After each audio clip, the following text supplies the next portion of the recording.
ka sa mundong ito, laking tuwa ng magulang mo, at ang kamay nilang iyong ilaw.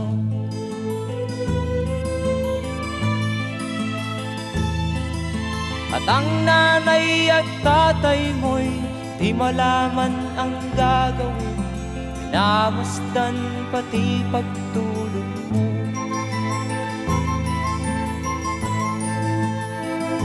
At sa gabi nagpupuyat ang iyong nanay sa pagtimpla ng gatas mo.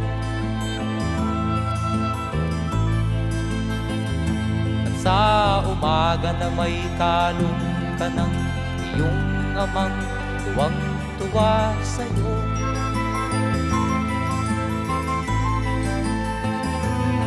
Ngayon nga ay malaki ka na, nais mo